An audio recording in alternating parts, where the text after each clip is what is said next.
Welcome, welcome, dear listeners, to another episode of Music and Politics, Dis of Dissent, Sounds of Subversion, Music and Identity, Music and Civil Rights. We explore revolution, but today we are talking about nationalism. Perhaps the most potent and perennial force in politics. We will look at theories of nationalism. An invented tradition, indeed, in both countries, big and small. In the European 19th century, we'll listen to music from Czechia, Finland, Russia, and Italy. So please stay tuned for more Music and Politics.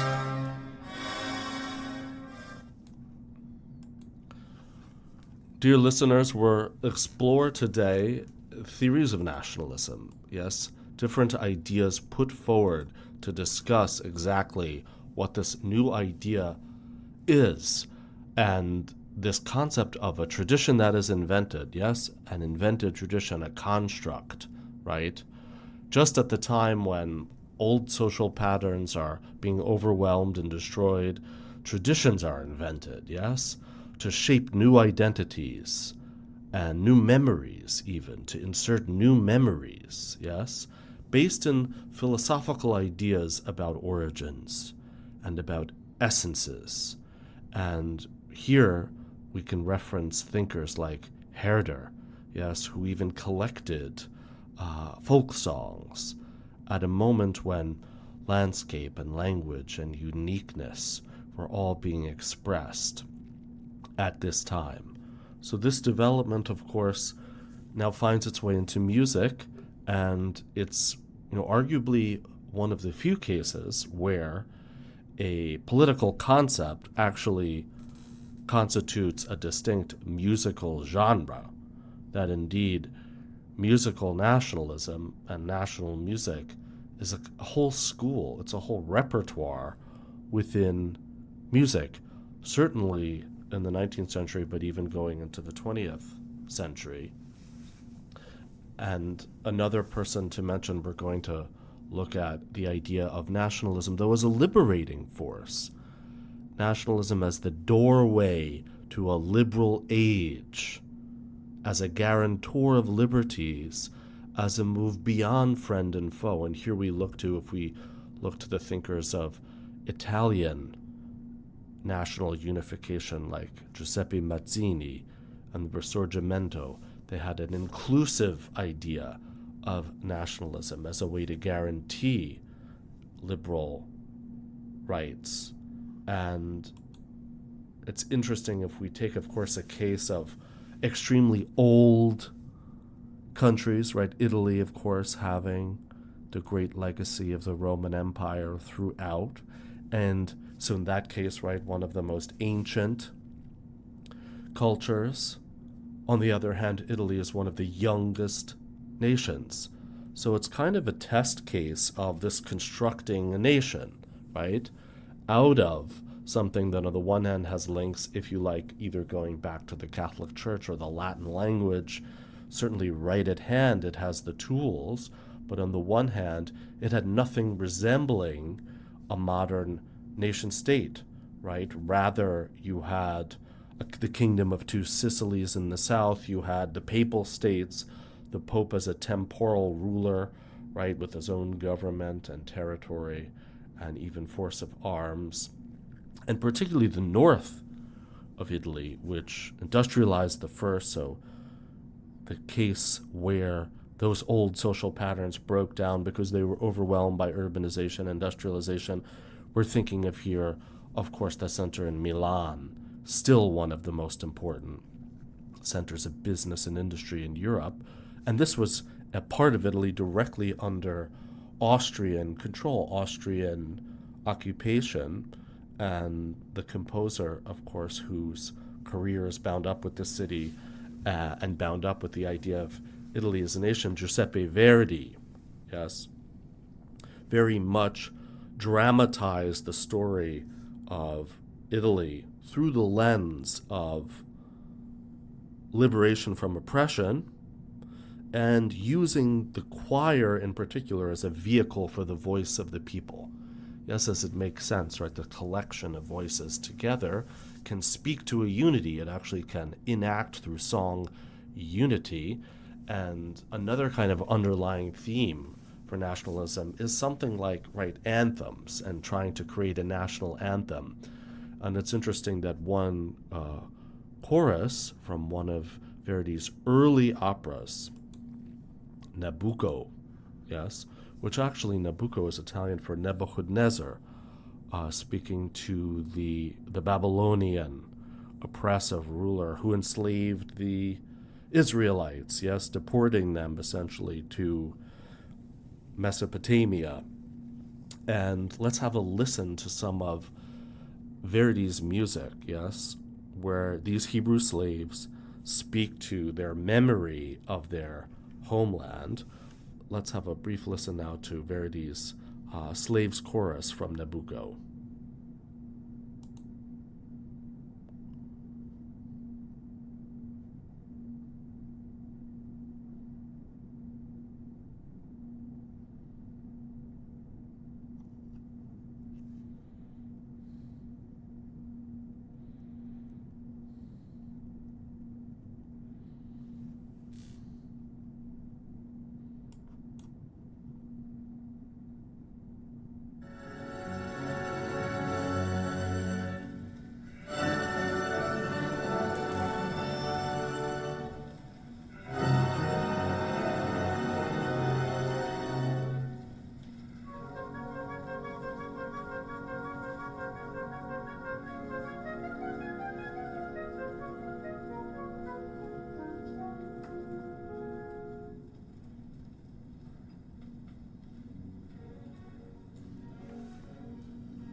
So there you have it, yes. Mia patria si bella y perduto, my beautiful and lost homeland. Memory so dear and fatal. So Verdi actually constructs the homeland through its loss via memory right here. And his audiences knew exactly of which he was speaking. This is an era, of course, we should remember, of something akin to police state censorship. Yes, after Napoleon is removed, the so-called Holy Alliance puts Europe under a deep freeze.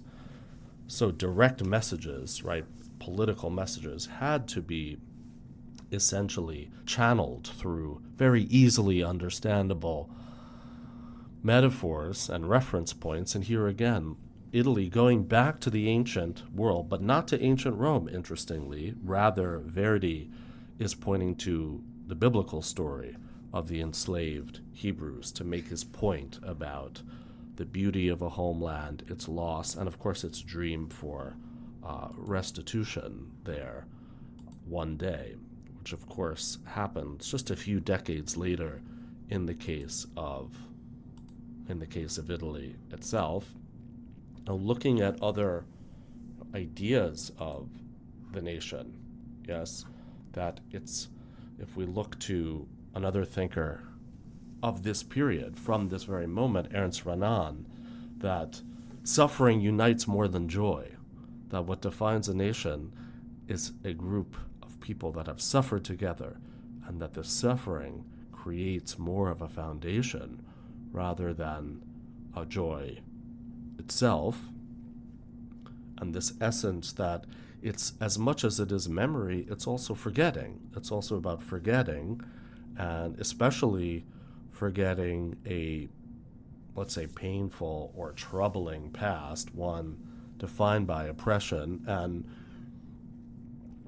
although Italy is a belated nation, yes, that a young nation that came about later, if we look to so-called minor nations or minority nationalisms, or even oppressed nations, right, where they have, let's say, an even longer history of being inundated by some greater power, music also gives a voice to their political aspiration. So we do want to turn now to a couple of cases of countries that really only emerged, that are brand new, essentially, in the modern era, and that came about, right, largely using these means, yes, of music and language. And again, we'll hear examples of the hymnic and the pastoral. So 2 countries to talk about. First of all, one is what today is known as Czechia, was the Czech Republic, Czechoslovakia. If we go back, of course, to the 19th century, Bohemia and Moravia are part of the crown kingdoms of Austria-Hungary, and an area that is multicultural in a way, that has Protestants and Catholics, Jews as well, German speakers, Czech speakers all together, but essentially a people living under a crown that has a different national identity. And there are, of course, a great line of Czech composers, even in the Austro-Germanic tradition of symphonic music. And if we look today, we're going to talk about Smetana's Má vlast, which means my country. And it's almost like a travelogue through the different landscape, features of the landscape. We'll hear a river. Yes, there's even castles. And this is a kind of evocation of what is eternal and perennial, right? In what is God-given, what is there in the landscape itself. But somehow that the landscape has a music. You can hear it. So let's go right now to listen to some of that, to Má vlast by Smetana. Once again, you're listening to Music and Politics. The topic today, nationalism. So let's have a listen to some of Smetana's Má vlast, which is a kind of tone poem, and each section is a soundtrack to a different feature of the landscape. And this is part 2, Vltava, the Moldau, right, the river that runs through the Czech lands.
You can hear the winding meandering of the river with a kind of a hymnal sound that evokes a kind of eternal, unchanging essence of a nation that cannot be totally inundated by a kind of foreign overlord in the case of the Czech lands.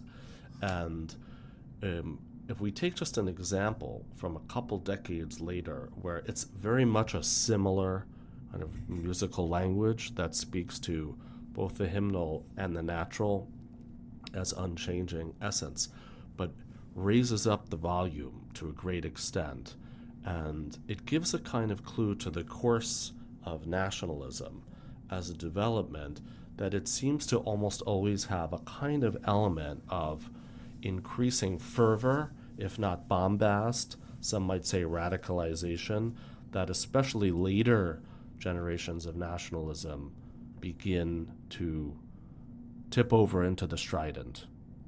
And another case of a small nation, yes, sometimes these are classified as kind of ahistorical, which means they don't have an antecedent that had the form of a state in some previous era, right? So states that have only come about in the modern world.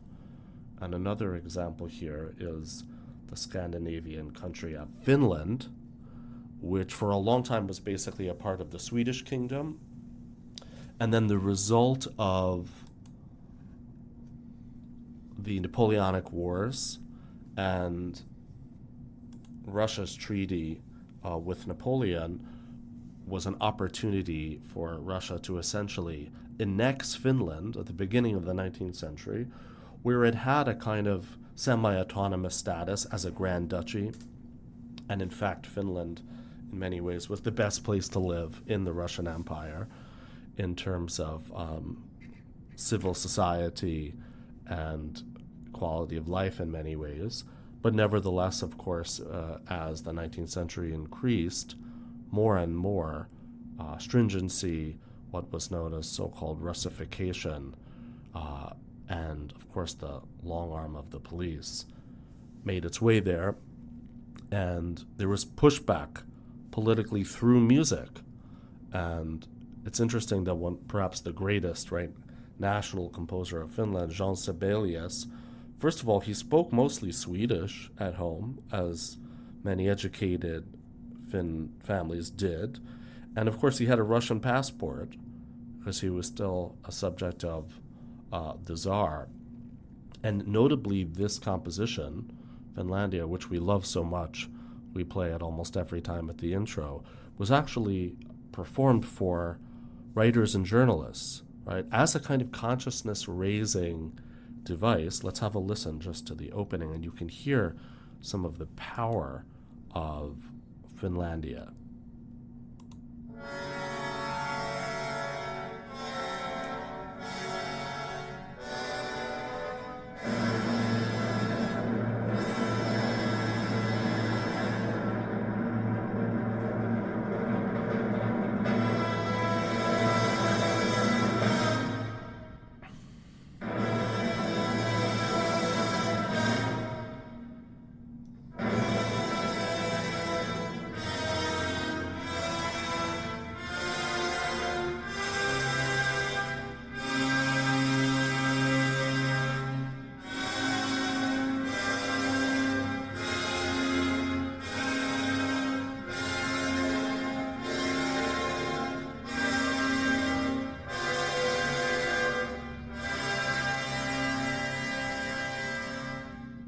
This is music really as political sustenance, and was understood as a kind of plea for a resistance, cultural resistance, some might say passive resistance, as a political tactic and technique on behalf of the intelligentsia of the burgeoning Finn nation against Tsarist oppression at this time. And that meant those people who were constructing both the music, the poetry, the language, the newspapers, the epic stories, the myths, yes, to continue their work, if need be, of course, increasingly underground. And this brings us to our final case, right, which of course it suggests itself. We're talking about Finland under the Tsars. Well, what about Russia itself, especially that towards the end of the 19th century, right, as of course the revolutionary movement grows and just modernization, industrialization itself makes the empire increasingly unstable, especially after the assassination of one of the most important liberal czars, Alexander II, liberator famously of the serfs, right, author of The End of Serfdom here, that Russia turns to nationalism, right, as a kind of tool of stabilization and state control. And in many ways, Russia's still trying to figure out what it is and who are the Russians and where the boundaries of Russia lie itself. And they fall back on, of course, the, let's say, the core nationality of the Rus, of the Russians, and the related East Slavic speakers that originally had the ancient term Rus in their name, thinking of Belarus and what was called Malorus. Of course, today is Ukraine. And of course, these are distinct traditions of language and culture, but of course have a kind of common origin story in the myth of the Rus Principality and the conversion to Greek Orthodoxy through Byzantium. But it's really only in the 19th century that the empire of the Romanovs begins to understand itself as more and more nationalized, yes, and turns to the nation at that time. And music was, again, a principal vehicle, if not the primary. And in the 18th century, where so much of art and architecture and music was essentially cosmopolitan, or if you like, imported, especially with Catherine the Great, who was herself, of course, was an East German princess before she became the empress.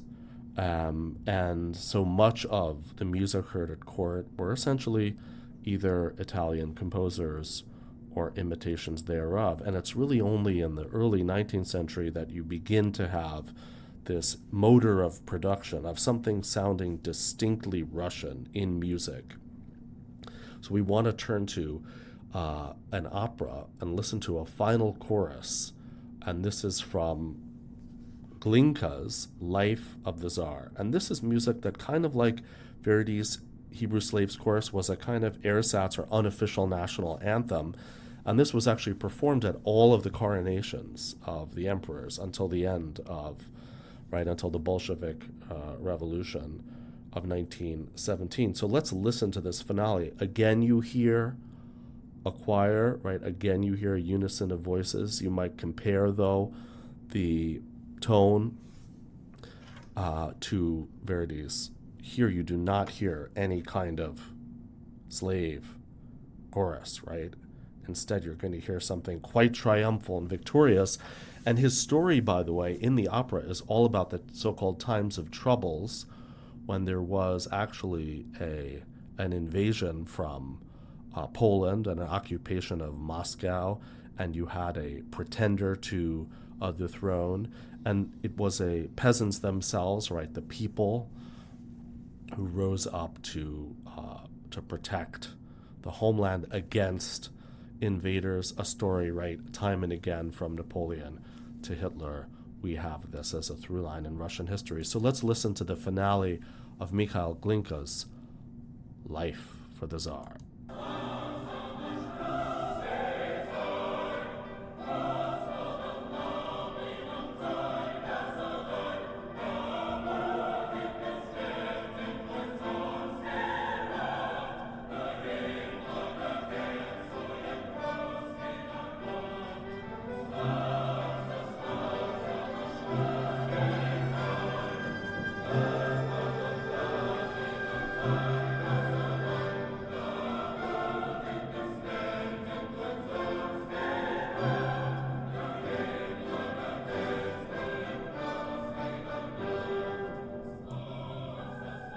So this is a case of, right, a grand empire, right, that occupies territory actually larger than the sometime planet of Pluto, right, which doesn't necessarily understand itself as a compact nation, right, sharing one particular origin, right? And even today, it kind of claims more than one nation, arguably, for itself. But these are the early attempts, right, through music to articulate a sound of the nation, right?